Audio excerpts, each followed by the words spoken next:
अस्सलाम वालेकुम, ललिस किचन में आपका वेलकम है। आज मैं आपको बैंगन का भरता बनाना सिखाऊंगी जो कि बहुत ही आसान है।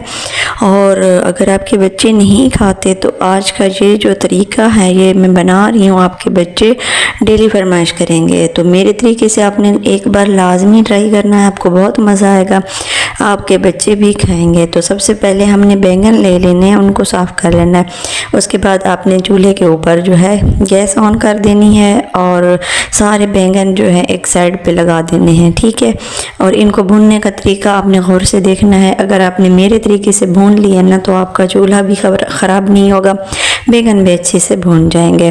तो ये देखिए साइडों से मैंने लगा दिए हैं सारे बैंगन ताकि हीट मिलती रहे और ये जो है अच्छे से पकते जाएं। और जिसको पकाना है उसको सेंटर में रख लें। सेंटर में जब रखेंगे तो वो अच्छे से पक जाएगा, फिर उसको उठा लेना है सेंटर वाले को। दूसरी साइड से जो रखे हैं उनको भी हीट मिलेगी, वो भी थोड़े बहुत कुक होते रहेंगे।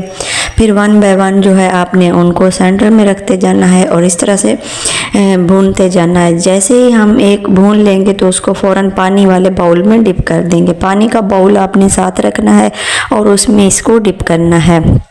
तो ऐसे ही मैंने सारे भून लिए हैं, आप देख सकते हैं। फिर इसको आपने सिंक में ही रखना है, सिंक के अंदर जाके इसको छील लेना है। जैसे ही हम इनको भूनते हैं तो इनका छिलका काफ़ी सॉफ्ट हो जाता है। आराम से आपने छिलका उतार लेना है। पानी में तो वैसे भी ये इजीली उतर जाता है, ये देख सकते हैं आप, मैंने इस तरीके से उतार लिया था। और आप याद रखें, ऐसे जब भी आप बैंगन बनाते हैं तो ग़िज़ायत में काफ़ी गर्म होते हैं, तो आपने हमेशा भून कर ही बनाने हैं। जैसे ही इसको भूनेंगे इसकी जो गर्म तासीर है वो ख़त्म हो जाएगी। भूनने के बाद इनकी तासीर ठंडी हो जाएगी। इसी तरह से देख सकते हैं आप, मैंने सारे छिलके इसके उतार दिए हैं और इनको कूट लिया है। कूटने से जो है इसका टेस्ट बहुत ही मज़े का आता है। ब्लेंडर या जूसर वगैरह में बिल्कुल भी नहीं डालना, वहाँ पे बिल्कुल पेस्ट सा बन जाता है।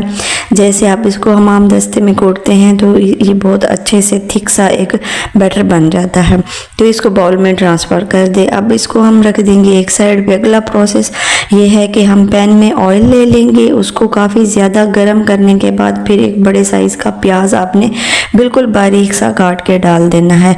और यहाँ पे आपने ख़ास ख्याल रखना है कि ऑयल आपका बहुत ज़्यादा गर्म होना चाहिए। फिर आपने प्याज डालने हैं, जैसे ही डालेंगे वो ब्राउन हो जाएंगे, फिर हमने जो बैंगन का भरता बनाया था वो इसके अंदर डाल देंगे।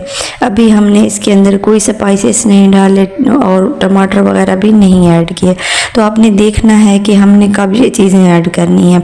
जैसे ही आपने पूरी रेसिपी को देखना है वैसे ही आपने ट्राई करना है, ताकि आपके साथ साथ आपके बच्चे भी ये सब्ज़ी खा सकें, क्योंकि बच्चों को बहुत इशू होता है, सब्ज़ी वो बिल्कुल भी नहीं खाते। जैसे ही छोटे होते हैं तो हम उनको चिकन, मीट, इस तरह की चीज़ें या नूडल्स वगैरह देते हैं या फास्ट फूड, तो वो फिर सब्जियां नहीं खाते। यहाँ पे मैंने टमाटर का पेस्ट बना लिया था। टमाटरों को आपने छीन लेना है। छीनने के बाद जो है उसको भी आपने कूट लेना है या जूसर ब्लेंडर में इसका पेस्ट बना लेना। लाजमी नहीं है कि आपने भी इनको कूटना है, इसको आप जूसर में डालें ताकि छींटे जो हैं वो आप पे ना पड़े। कूटने से जो है छींटे आते हैं। अब मसालों में मैंने इसके ऊपर लाल मिर्च का पाउडर डाला है 2 चम्मच। आप पे डिपेंड करता है जितनी मिकदार में बना रहे हैं उतना ही डालेंगे। फिर मैंने इसके ऊपर आयोडीन नमक डाल देना है और वो भी अपने टेस्ट के मुताबिक। और इसमें कोई स्पाइसेस वगैरह ऐड बिल्कुल भी नहीं करना है, क्योंकि ये सब्ज़ी है, सब्ज़ी में नमक और मिर्च ही अच्छी लगती है। अक्सर लोग इसमें काफ़ी ज़्यादा स्पाइसेस डाल देते हैं तो सब्ज़ी का फ्लेवर जो है वो कम आता है और जो स्पाइसेस होते हैं उनका फ्लेवर बहुत ज़्यादा आता है। इसीलिए आपने ख्याल करना है, आपने कम मसालों में सब्ज़ी बनानी है और इसको ढाँप के बिल्कुल नहीं पकाना, वरना इसके अंदर जितने भी विटामिन्स होते हैं वो इसके अंदर रिड्यूस हो जाते हैं। कभी भी सब्ज़ी को ढाँप के मत पकाएं, इसको भून कर ही पकाएं। भूनते जाएंगे तो ये बिल्कुल रेडी हो जाएगी। डेकोरेशन के लिए मैंने सब्ज़ धनिया काट के रख दिया था, वो इसके ऊपर डाल रही हूँ।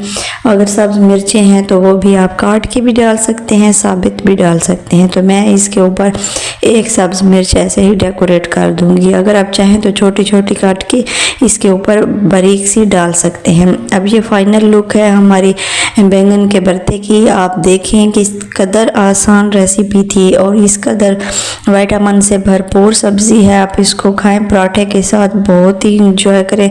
मज़ा आता है इस तरह की सब्जियां खाने से, कम मसालों में, कम टाइम में। ये वाली सब्ज़ी आप ज़रूर ट्राई करें घर में, बच्चों को खिलाएं, खुद खाएं, दोस्तों के साथ ज़रूर शेयर करें ताकि वो जो सब्ज़ी नहीं खाते उनको तो लाजमी वीडियो सेंड करें ताकि वो भी मेरी रेसिपी देख के अच्छे से विटामिन से भरपूर जो है बैंगन का भरता